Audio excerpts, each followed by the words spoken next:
தாடி வந்து இப்படி போனை வச்சிருந்தா உங்க மூஞ்சி தெரியணும்ல எனக்கு. 1-2 பேர் தான் இருக்கீங்க சார். வணக்கம். மற்றவங்க எல்லாம் ரொம்ப புதுசா இருக்காங்க. நீங்க பழைய ஆளுங்க என்ன மாதிரி. உங்க எல்லாருக்கும் வணக்கம் வணக்கம் வணக்கம். நன்றி. நீங்க எல்லாரும் வந்திருக்கீங்க, ரொம்ப சந்தோஷம். இந்த கார்ன் சிட்டி இத பத்தி சொல்றதுக்கு முன்னாடி, இந்த கார்ன் சிட்டிங்கிற விளக்க எல்லாருமா சேர்ந்து ஏத்தி வச்சிருக்காங்க. இது வந்து ஜெகஜோதியா எரியணும்னா நீங்க எல்லாரும் அதை அப்பப்ப தூண்டி விட்டுக்கிட்டே இருக்கணும். இதுதான் பிரஸ் அண்ட் மீடியாவுடைய மிகப்பெரிய பணி. அந்த பணியை நீங்க நல்லா சிறப்பா செய்வீங்கன்னு நான் உங்க எல்லாரையும் நம்புறேன். தயவு செஞ்சு இப்ப கான்சிட்டிக்கு வருவோமா?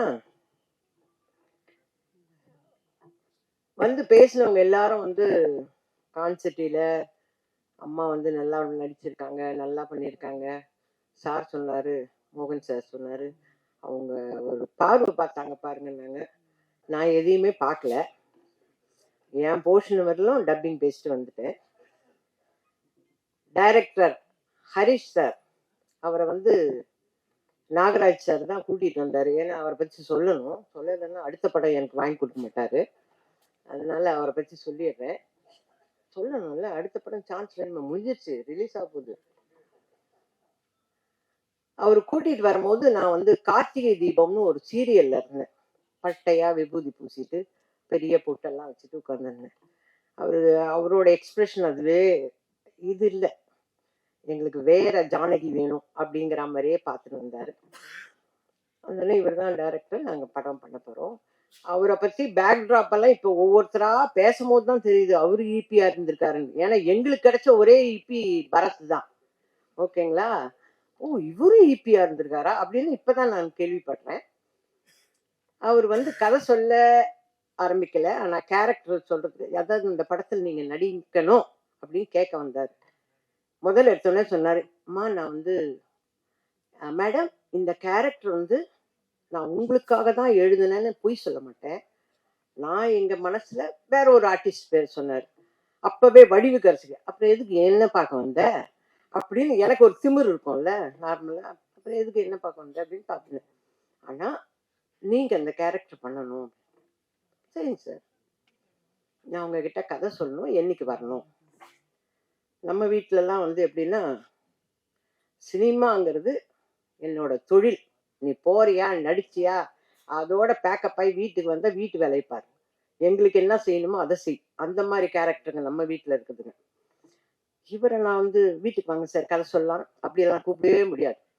அதெல்லாம் அந்த காலம். கதை கேட்டது, நாங்கள் போய் ஆஃபீஸில் உட்காந்து கதை கேட்டது எல்லாம் அதே தான் நான் இங்கே பண்ணேன். நாகராஜ் சார்கிட்ட சொன்னேன், எப்பா நான் வரேன் ஆஃபீஸ்க்கு கதை கேட்கறதுக்கு, வேலை தானே, நமக்கு வேலை வேணும்னா எங்கே ஒன்றா போய் வேலையை கேட்டு வாங்கிக்க வேண்டியதுதான் அப்படின்னு நான் போனேன். படிக்கட்டு ஏறி போயாச்சு. போனோடனே ஏதோ கதை, என்ன அம்மா நீங்கள் இந்த character Yogi Babu sir. Yogi Babu sir இருக்காரா? அர்ஜுன் தாஸ் சார். அவ்வளோவா எனக்கு தெரியாது. இல்லை ஹீரோயின்.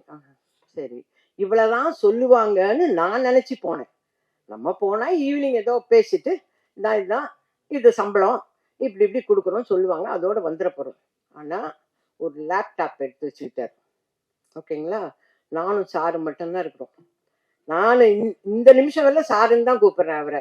இல்லை உங்களை சாரு எல்லாரும் அவரை பேர் சொல்லி கொடுப்பாங்க, ஆனா எனக்கு வந்து அவர் டைரக்டர் சார். நான் உங்களையும் அப்படித்தானே சார் கூப்பிடுவேன். ஒத்த பண்ண மரம் நம்ம அப்படித்தானே சார் கூப்பிடுவோம். சார் சொல்லுங்க சார் ஆரம்பிச்சாருங்க. நான் சிரிக்கிறேன். மங்களபுரம்ல என் பேர் ஜானகி, ஜாக்கி அதெல்லாம் சொல்ல சொல்ல சிரிச்சுக்கிட்டே இருக்கிறேன். நான் பாட்டு கிட்டத்தட்ட ஒரு 2 தடவை டீ குடிச்சிட்டாங்க. டீ எடுத்து வந்து 2 தடவை குடிச்சிட்டாங்க. அந்த அளவுக்கு டைம். சார் நல்லா இருக்கு சார். எனக்குள்ள நம்மளை காமெடி பண்ண சொல்றாரு இவரு, இவருக்கு நம்பிக்கை இருக்குதா? நான் ஏன்னா ஏற்கனவே வேற ஒரு ஆர்டிஸ்ட் போடணும்னு வந்தவர் இல்லையா சார். நல்லா இருக்கு சார், பண்ணும் சார். அம்மா தம்ம கதை ஓகேவா? மியூசிக்கோட டிஆர் மாதிரியே இவரும் மியூசிக்கோடவே கதையெல்லாம் சொல்லி முடிச்சிட்டாரு. சொல்லி முடிச்சுட்டு நம்ம ஜாலியா பண்றோம். பரவாயில்ல, நல்ல பிள்ளைங்க நல்ல பிள்ளைங்கல்ல, நம்மள டென்ஷனே இல்லாம ஜாலியா அதுதானே வேணும். ஏன்னா சீரியல்ல போனா காலையில 10 மணிக்கு போய் இறங்குனா சாயந்தரம் 8 மணிக்கு பேக்கப் ஆகுறவங்க நானே பேசின்னு இருக்கோம். பக்கம் பக்கம் பக்கம் பக்கம் பக்கமா பேசணும். அப்பா இப்போ ஒரு பெரிய ரிலீஃப், ஜாலியா படம் பண்ணலான்னு சொல்றாங்க. அப்ப நம்ம ஜாலியா படம் பண்ண போறோம் அப்படின்னு நினைச்சிட்டு போயாச்சு. சரின்னு ஸ்டில்ஸ் எடுத்தாங்கப்பா. அப்ப இந்த ஈபி தான், ஈபியும் நாகராஜும். ஈபிங்கிறது வந்து சாரோட பிரதர், டைரக்டர் சாரோட பிரதர். அவரே இயங்குவாரானா இயங்க மாட்டார், அவரையும் இயக்குறவர் இந்த இயக்குனர் தான். ஓகேங்களா? ஒரு பேட்டாவுக்கு கையெழுத்து போடணும்னாக்க அண்ணன்கிட்ட கேட்குறமா, அடப்பாகி அண்ணன்கிட்ட கேட்கறதுக்கு நீ எதுக்கு ஈபி அப்படின்னு மனசுல. ஆனால் சொல்லக்கூடாது, ஏன்னா சொன்னா படம் முழுக்க இருக்க மாட்டோம் நம்ம அப்படின்னு பேசாம போனோம். ஸ்டில்ஸ் எல்லாம் எடுத்தாங்க. ஸ்டில் எடுக்கும்போது யாருமே பக்கத்துல இல்லைங்க. அர்ஜுன் தாஸ் தம்பி வரல, எல்லாரும் பூஜையில மட்டும் பண்றேன். அவரை பார்த்து கேட்கிறேன், தம்பி நீங்க உங்க படம் ஷூட்டிங் முடிஞ்சோன்னா பிரியாணி போடுவீங்களாமே? என்ன கேள்வி பாருங்க. ஏன்னா எனக்கு அவரை பத்தி வேற எதுவுமே தெரியல. பிரியாணி ஆமாம்மா இதுக்கும் போடலாமா அப்படின்னு. ஓகே அப்படின்னு கேட்டுட்டு வந்துட்டேன். அப்புறம் யோகி பாபு சார் வந்தார். எனக்கு அவரை ரொம்ப பிடிக்கும். அதனால அவங்க வீட்டோட எனக்கு ரொம்ப ஃப்ரெண்டு. அவங்க வீட்டு அம்மாவும் நானும் நல்ல ஃப்ரெண்ட்ஸு. எனக்கு அது மகாலட்சுமி அது. அதனால அவரை ரொம்ப பிடிக்குமா. அவரு டிக்டாக் டிக்டாக் இப்போ சொல்லிட்டு போனார் பாருங்க. கணேஷ் சார் சொன்னாரு, ஏய் நீ ஆடியோ லான்ச்சிங் இதுக்கெல்லாம் வருவியா அப்படின்னு கேட்டார் பார்த்தீங்களா. அந்த கேள்விதான், அந்த மாதிரி தான் இருந்தாரு. படப்படன்னு வந்து போயிட்டாங்க. ஸ்டில் எடுக்கும்போது நான் மட்டுமே நிக்கிறேன். ஆனா ஸ்டில்லா போகும்போது என் பக்கத்துல யோகி பாபு சார் இருக்காரு. என்னங்கடா பண்றாங்க இவங்க அப்படின்னு எனக்கு ஒண்ணுமே புரியல. ஆக்சுவலா வந்தாச்சுப்பா, ஷெட்யூல் போட்டாங்க. வந்தாரு ஈபி. ஷெட்யூல் ஆரம்பிக்குதுமா, உங்களுக்கு சம்பளம் எவ்வளவுதாம்மா? நாகராஜ், ஏன் இப்படி பண்ற, இவ்வளோ நாள் வாங்குற, கொஞ்சம் காசு ஜாஸ்தியாவே. நம்ம அதுக்கு தான் இருக்கிறோம். நம்ம கேரக்டர் எல்லாம் விட நான் வேலைக்கு போனா சம்பளம் வாங்குவேன். இதுதான் என்னோட மோட்டிவ். என்னையா கொஞ்சம் பார்த்து சொல்லக்கூடாது? இல்லம்மா கரெக்டா நடந்துக்குவாங்கம்மா. எல்லாம் இந்த புதுசா வராங்கனாவே திக்குன்னு இருக்கும், எப்போ பேமெண்ட் வருமோ என்ன. ஆனா அந்த விஷயத்துலதான் ஈபி வந்து சூப்பர். அதெல்லாம் கரெக்டா பண்ணுவாரு. குட் மார்னிங்மா, அவ்வளவுதான். அதுக்கப்புறம் ஈபி வந்து டிசப்பியர், ஓடிடுவாரு. அவர் இருக்கவே மாட்டாரு. எங்க ஈபி ஏதாவது கேட்டா, அம்மா ஈபி கேட்கணுமா? கேளுங்கயா கேளுங்க. இல்லம்மா காணம்மா இங்க. இப்படியே ஓடிடுவாரு. அதோட பேக்கப் ஆகுறேன்னா, அம்மா முடிஞ்சிச்சு கார் சொல்லிட்டேன். அட பாவி இவ்வளவு நேரம் எங்கேயா போனேன் நீ அப்படிங்கிற மாதிரி தான் இருப்பாரு ஈபி. அவ்வளோ நல்ல ஈபி அவர். ஈபி நான் வேற வழி இல்லை, படம் எல்லாம் முடிஞ்சிச்சு, ரிலீஸ் ஆக போய் விடுங்க. 10 வருஷம் அந்த மாதிரி ஒரு ஈபி. எனக்குன்னு டைரக்டர் வந்து சந்தோஷ்னு ஒரு கோ டைரக்டர் நியமிச்சு விட்டார். அம்மாவை ஹேண்டில் பண்றது நீங்க தான். அவர் வந்தோடனே எப்படிமா, நல்லா இருக்கேன்ப்பா, என்னப்பா இன்னைக்கு சீனு? வந்துருமா. அதை படிக்கிறதுக்குன்னு விஜய்னு ஒருத்தர் வருவார். அவர் அப்படி படிக்கிறதோட சிரிக்க கூட மாட்டாங்க. நம்ம கிட்ட கதை சொல்லும் போது ஜாலியா ஒரு படம் பண்ணலாம்னு சொல்லிட்டு இங்க யாருமே சிரிக்க கூட மாட்டேன்றாங்களே, என்னங்கடா இது. டைரக்டர் குட் மார்னிங் மேம், அவ்வளவுதான். அந்த இது டப்பாக்குள்ளாரே இருப்பாரு. அடப்பா, ஒரு ஜாலியா ஒரு காமெடி பண்ணுவோம், அது பண்ணுவோம், எதுக்குமே. அப்புறம் டைலாக் வந்து, ஜாக்கி நான் கதையெல்லாம் சொல்ல மாட்டேன் சார், உங்க அளவுக்கு 2.5 மணி நேரம் கதை சொல்ல என்ன வருது. நான் ஜாக்கி அம்மாவுக்கு தெரியும், அம்மா சொல்றேன் கேள். என்ன கட்டு கட்டா பேசுறாரு இவரு. அம்மா நீங்க ஜாக்கி இது நார்மல். ஜாக்கி அம்மா சொல்றேன் இல்லடா, நான் பாத்துக்கிறேன்டா, நீ இப்போ இதுதான் வடிவுக்கரசி 47 வருஷமா ட்ரைனிங் எடுத்த ஒரு விஷயம். இங்க புதுசா வந்து ஜாக்கி நான் சொல்றதுக்கு என்னப்பா பட்டு பட்டுன்னு ஓடிக்கிறாரு இவரு. எனக்கு பயமா இருக்கு, நீட் எக்ஸாம் எழுத போன மாதிரி ஆயிட்டேன். ஐயோ கதை சொல்லும் போது ஜாலியா இருந்தது, இங்க வந்தா அந்த யோகி பாபு தம்பி வந்தோடனே ஏதோ நல்லா பேசுவாரு. மா என்ன பேசுறாங்க காதுலயே அவருமா, நீ பண்றது சரியில்லைம்மா. ஐயோ என்னோ சொல்றாரு இவரு, என்ன சொல்றாரு. விஜய் தம்பி இங்க வாங்க, என்ன டைலாக் 2 பேரும் பேசுறோம். அவர்கிட்ட கேட்டுக்கிட்டு, விஜய் கிட்ட கேட்டுக்கிட்டு, ஓ இததான் இவங்க சொல்றாங்கன்னு ஒரு யூகத்திலேயே நடிச்சேன் இந்த படம். ஓகேங்களா?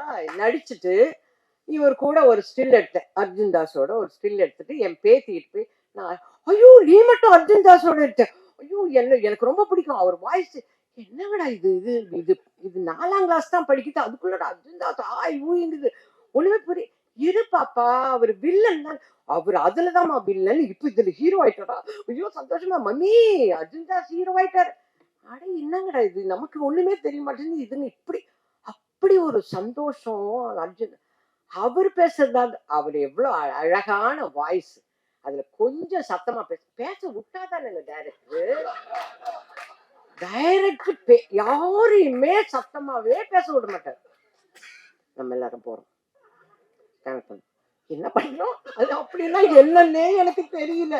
ஐயோ தெரியாதமா புது பசங்களோட வந்து மாட்டிட்டோம், நமக்கு ஒண்ணுமே அர்த்தம் புரிய மாட்டேங்குது.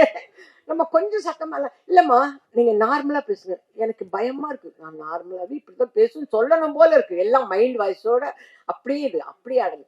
சரி மேக்கப் ஆகுது, இப்போவாது ஒரு அரை இன்ச்சுக்கு மேக்கப் போட்டு வந்திருக்கேன், அட்லீஸ்ட் இதுக்காவது போட்டு போகலாம். மேக்கப்பும் கிடையாது, கொஞ்சம் லிப்ஸ்டிக். ஆமா அதை மட்டும் அந்த கரெக்ஷன்லாம் மட்டும் சொல்லுவாரு டைரக்டர், ஆனா பேச மாட்டாரு, ஒரு சந்தோஷமா சிரிக்க மாட்டாரு, அப்படியே அவர் லக்கான் அடிச்சு குத்துற மாதிரி இருப்பார். பிரேக்னு ஒண்ணு கிடையவே கிடையாது. எனக்கு ஃபர்ஸ்ட் வந்த விஷயமே எனக்கு அல்சர் தாங்க வந்தது, பிரேக்கே சொல்றது கிடையாதுங்க. இவர் பிரேக் சொல்ல மாட்டாரு, ஆனா கேமராமேன் பாருங்க ஷார்ட்ஸ் எல்லாம் போட்டு இப்படி ஒரு டப்பால இப்படி சாப்பிடு. என்னடா நீங்க எங்களுக்கு பிரேக் சொல்ல மாட்டேங்க, நீங்க இவர் ஏதோ ஒரு மோர் எடுத்து இருப்பாங்க. ஓகே நெக்ஸ்ட், ஆனா போயிடலண்ணா யோகி பாபு சார் வருவார், எல்லாம் சொல்லிட்டு ஹரிஷ் இந்த டைலாக் இப்படி சொல்ற கேட்டுக்குவார், இது நல்லா இருக்குன்னு, ஆனா இது வேணாம் இப்போ இது சொல்லு. ஆஹா, நல்லா பழகனவங்களுக்கே இதுன்னா நம்ம இப்பதான் நியூ என்ட்ரி, நம்ம ஒரு கரெக்டும் ஒன்னும் சொல்ல வேணாம், அவர் சொல்றாரா என்ன சொல்றாரோ அதை மட்டும் செஞ்சுட்டு போயிடுவோம் அப்படின்னு. நானும் அவரை மாதிரியே லகான் அடிச்சு கொடுத்துருவோம், சிரிக்கவே மாட்டோம் ஒண்ணு. இப்ப ஏறி வரும்போது எப்படி தம்பி எனக்கு ஹெல்ப் பண்ணி மேல கூட்டிட்டு வந்தாரோ அதே மாதிரிதான் செட்ல இப்படியே நிற்பான், யாருன்னா நிக்கட்டும், அதை பத்தி எல்லாம் அவங்க எல்லாம் கவலைப்பட மாட்டாங்க. ஆனா உடனே அர்ஜுன் மட்டும் வந்து அம்மா நீங்க உட்காருங்கம்மா, அது இவர் இல்லைன்னா அந்த பாப்பா, இவங்க 2 பேரும் தான் என்ன வந்து டேக் கேர் பண்ணிக்குவாங்க.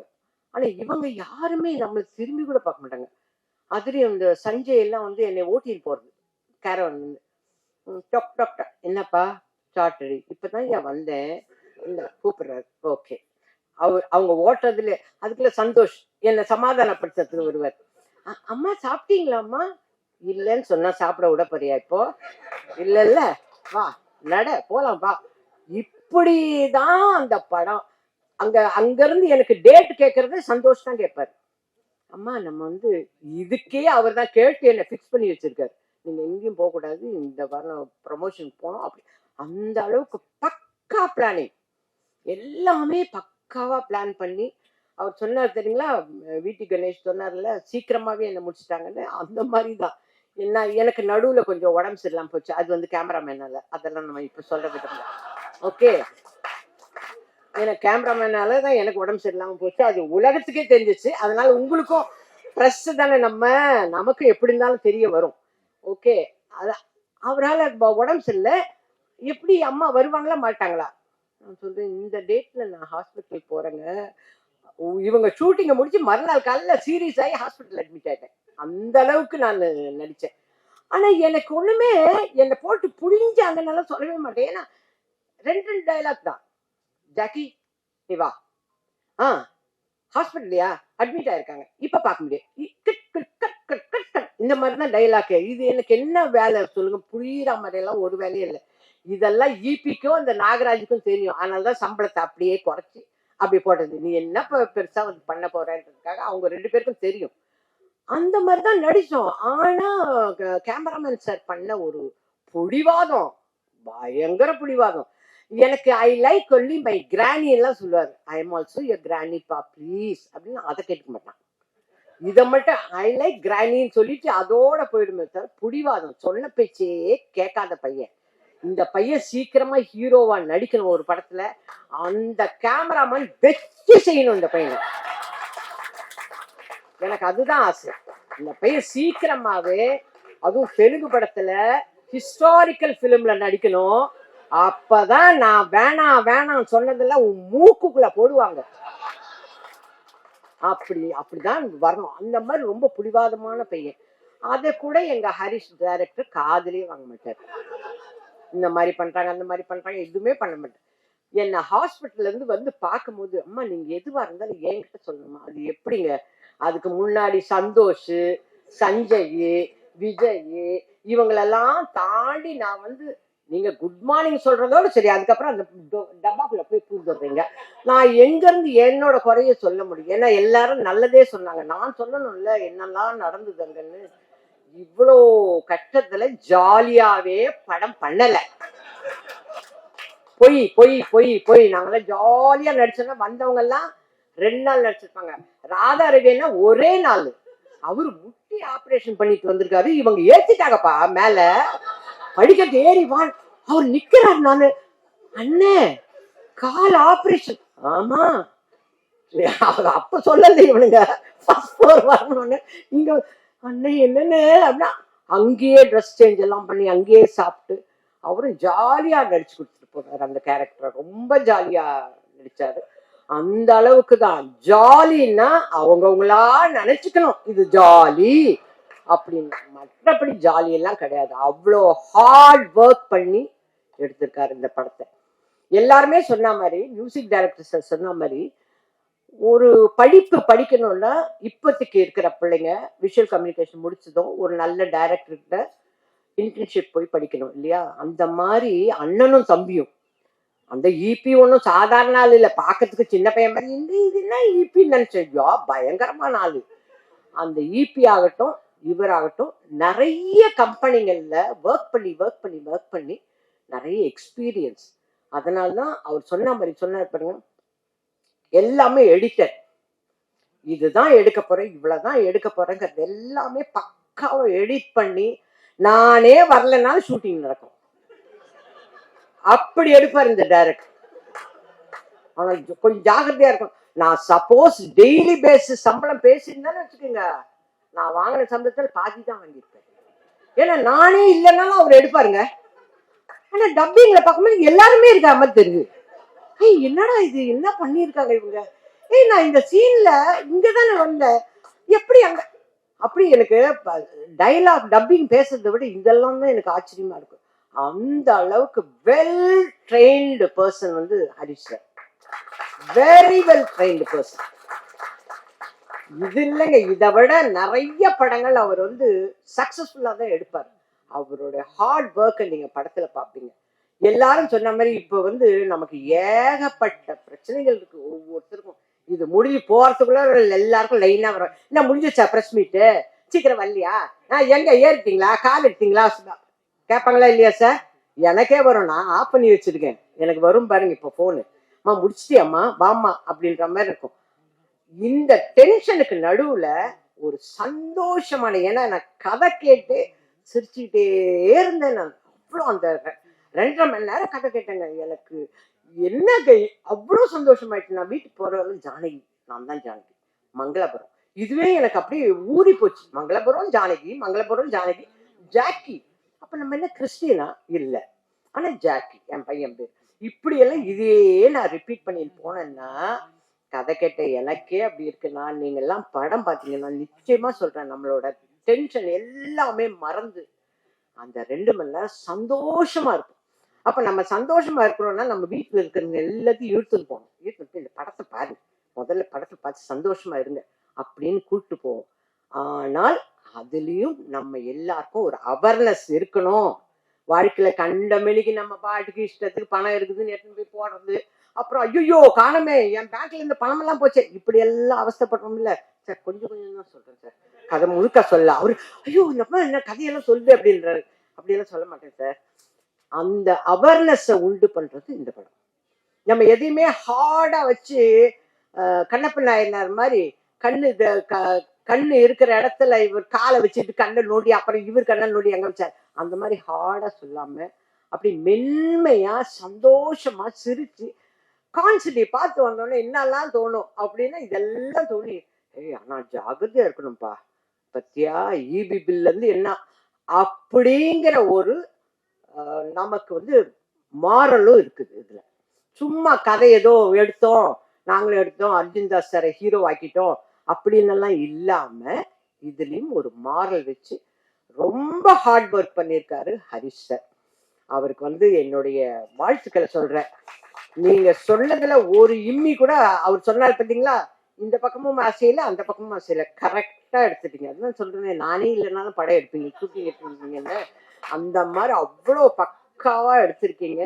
சாங்ஸ்ல மியூசிக்ல எனக்கு ஏமாறாது ஏமாத்த அந்த படம் எனக்கு ரொம்ப பிடிச்சிருந்தது சார். மாஸ்டர் கூட சொன்னார் பாருங்க, லிப் எனக்கு எனக்கு இவ்வளோ வருஷத்துக்கு அப்புறம் இப்பதான் ஒரு பாட்டு கிடைச்சிருக்கு. எவ்வளோ வருஷம் கழிச்சு இல்லைன்னா எவ அங்கங்க இப்படித்தானே பேசியிருப்பேன் நானு. அது இல்லாம இப்பதான் ஏதோ என்னைய ஒரு டெஸ்ட் பிட் எடுத்திருக்காங்க. ரொம்ப தேங்க்ஸுங்க சார். எனக்கும் பாட்டு கொடுத்துருக்கீங்க. அந்த காலமா இருந்தா ஒளிமொழியில நான் வருவேன், ஏன்னா பாட்டுல இருக்குன்னு அப்படின்னு சொல்லுவேன். இப்ப எல்லாம் வந்துருவாங்க யூடியூப்ல பார்த்த உடனே எனக்கு போன் அடிப்பாங்க, நீங்க பாடி இருக்கீங்க, ஏதோ நானே பாடின மாதிரி கேட்பாங்க எல்லாரும். அந்த அளவுக்கு அந்த சாங் எனக்கு ரொம்ப பிடிச்சிருந்தது சார். ஏன்னா அந்த ஒரு சாங் தான் நடிச்சேன், வேற சாங்ல எல்லாம் இல்ல. நல்ல வேலை அந்த குத்து பாட்டுல எல்லாம் பாவம் அந்த பாப்பா டான்ஸ் ஆடிடுச்சு. நம்மளை விட்டுருந்தா நான் சிறு முடிச்சுட்டே இருந்திருப்பேன் நானு. இவங்க தான் ஜாலியா படம் எடுக்க மாட்டாங்க சார். அவங்க கிட்ட நான் எப்படி போய் சொல்றது, நான் ஜாலியா இருக்கணும், நான் போறேன்னு சொன்னா விடுவாரா என்ன? அதனால அந்த ஒரு பாட்டு எனக்கு ரொம்ப பிடிச்சிருந்தது. ரொம்ப வெல் பிளான்டு சார். ஒரே ஒரு விஷயம் சொல்றேன், இத கொடுத்தீங்கன்னா கூட ஆர்ட் டைரக்டர் அங்கே தானே உட்காந்துருக்காரு, அவரை கூப்பிட்டு இதுல பாதியை கட் பண்ணி மேங்களூர் எடு, இதுல பாதியை கட் பண்ணி சென்னை எடு, இதுலயே ஒரு டப்பால உட்கார வச்சு நான் ஃப்ளைட்ல போற மாதிரி எடுக்கிறாங்க சார்.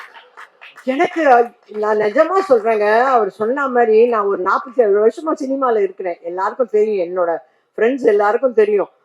இப்படி ஒரே ஒரு சேர்ல உட்காந்து நான் ஃப்ளைட்ல போனேன் சார். நான் டப்பிங்ல பாக்குறேன், உண்மையிலேயே ஃப்ளைட் மாதிரி தான் இருக்குது. அடக்கடவுள் இப்படியெல்லாம் பண்ணுவாங்க. எனக்கு இதெல்லாம் ஆச்சரியமான விஷயமா இருந்தது. அதே மாதிரி கெட்டப் எல்லாம் வேற சேஞ்சா, அது ரிலீஸ் ஆனதுக்கு அப்புறம் தான் இருக்குது எனக்கு. ஏன்னா இந்த மாதிரி ஏதாவது ஒரு ரிஸ்க்ல போய் மாட்டுவேன் நானு. அந்த கெட்டப் எனக்கு தானே கொடுக்கணும் அவரு, அந்த கெட்டப் கொடுத்துருக்காரு. அந்த அம்மா கூப்பிடாம இருந்தா சரி, என்ன எங்க கூப்பிட போதும் தெரியல. ஏன்னா நான் எல்லா படத்துலயும் ஏதாவது ஒரு வம்புல மாட்டுவேன். இந்த படத்துல இப்படி நான் சொல்லிடுவேன், எனக்கு இல்லைங்க அவருங்க அப்படின்னு சொல்லிட்டு உங்களை கையை காட்டி விட்டுருவேன். அவ்வளோ நல்லா அழகா செட்டா போட்டு இந்த காஸ்டியூம் டிசைனர் பாப்பா சொல்லிச்சு பார்த்தீங்களா, நான் நிறைய ட்ரெஸ் கொடுத்தேன். ஒரே ட்ரெஸ் 6 வாங்கியிருந்தோம். அது எங்க இருந்து டிராவல் ஆகுது தெரியுங்களா? இங்க சென்னையை விட்டு மங்களபுரத்தை விட்டு நாங்க மேங்களூர் போய், மேங்களூர்ல ஒரு நிறைய கதை சொல்றோம், ஹோட்டல் எல்லாம் நடத்தி திருப்பி மேங்களூர்ல இருந்து வர்றவர்களும் 6 புடவைங்க, ஒரு செட்டும் இல்ல கண்ணு, 6 புடவை 6 ஜாக்கெட். அந்த மாதிரிதான் நிறைய காஸ்டியூம்ஸ் எல்லாம் பாப்பா. பாவம் அந்த பிரச்சனை இல்ல, அவரை உலுக்கி எடுத்துட்டோம் நம்ம, அந்த அளவுக்கு இருக்கும் செட்டு. நீங்களும் இந்த டிஓபியோட சேர்ந்து என்னை பழி வாங்கினீங்க, அது மட்டும்தான் என்னால இன்னவரெல்லாம் ஒன்னும் சொல்லிக்கவே முடியல. அந்த மாதிரி இனிமே ஃபியூச்சர்ல போனீங்கன்னா, என்ன மாதிரி வயசான ஆர்டிஸ்ட் வராங்கன்னா கொஞ்சம் கன்சிடர் பண்ணுங்க, பண்ணலாமா பண்ணக்கூடாதா அப்படிங்கிறத கொஞ்சம் தயவு பண்ணி கன்சிடர் பண்ணுங்க. அதை தான் நான் இந்த ஃபங்க்ஷன்ல உங்ககிட்ட ரிக்வெஸ்டா வைக்கிறேன் நான். மற்றபடி சாங்குக்கு நீங்க எழுதுனீங்க, அவரு டான்ஸ் பண்ணிட்டாரு, நீங்க மியூசிக் போட்டீங்க, அவர் செட்டு எல்லாம் பண்ணிட்டாரு. எல்லாத்த விட எனக்கு டைரக்டர்கிட்ட இப்ப பேச வருவார்ல டைரக்டர், அப்போ டைரக்டர் எனக்கு சொல்லணும், அவர் யோசிச்ச ஆர்டிஸ்ட விட நான் நல்லா, சும்மா எல்லாம் சொல்லக்கூடாது, நீங்க பொய் சொல்ல மாட்டீங்கன்னு எனக்கு தெரியும். பரவாயில்லம்மா, ஓரளவுக்கு ஒரு 90% பண்ணியிருக்கீங்க. அந்த அம்மா நடிச்சிருந்தா அந்த 100% நல்லா இருந்திருக்கும்ன்றத உண்மையை சொல்லணும். அந்த அம்மா பேரை சொல்லவே வேணாம். ஓகே, அது எனக்கு உங்களுக்கு அந்த இபி இந்த நாகராஜுக்கு மட்டும் தெரிஞ்சது, அப்படியே இருக்கட்டும். ஆனா நீங்க தயவு செஞ்சு அந்த உண்மையை சொல்லுங்க. எனக்கு இருக்கும் இல்ல சார், என்னதான் எக்ஸாம் எழுதினாலும். இந்த மாதிரிதான் சின்ன மருமகள்னு ஒரு படத்துல சிவாஜி சாரும் நானும் நடிச்சிட்டு இருக்கோம். தெலுங்கு படம் ரீமேக் எடுக்கிறாங்க. அதுல எப்ப பார்த்தாலும் டைரக்டர் మీరు రాజసులోచనలాగా చేయలేదు இதே சொல்லியிருப்பாரு. ராஜசுலோச்சனா அம்மா பண்ணல, ராஜசுலோச்சனா. எனக்கும் நான் ஊருக்கு கிளம்புறேன் அப்பா, சிவாஜி சார் கிட்ட போய் சொன்னேன், அப்ப நான் ஊருக்கு கிளம்புறேன். ஏத்தா இல்லை அவரு ராஜுல சொன்ன மாதிரி நான் நடிக்கலைன்னு சொல்றாங்க. அதுக்கு நீங்க அவங்களே போட்டுருணும். அந்த மாதிரி இந்த டைரக்டர் சொல்லலை. ஆனா எனக்கு ஒரு ஆசை, அந்த டைரக்டர் மாதிரி இருக்க, அந்த ஆர்டிஸ்ட் மாதிரி பண்ணனா அதை மட்டும் சொன்னீங்கன்னா நான் சந்தோஷப்படுவேன். மற்றபடி ஃப்ரெண்ட்ஸ், உங்க எல்லார்கிட்டயும் நான் ரிக்வெஸ்ட் பண்ணி கேட்டுக்கிறேன், தயவு செஞ்சு இந்த தீபத்தை அணையாத தீபமா ஆக்க வேண்டியது உங்க கையில இருக்கு. நீங்க தூண்டி விட இது பிரைட்டா எரியும். ஓகே, நன்றி, வணக்கம்.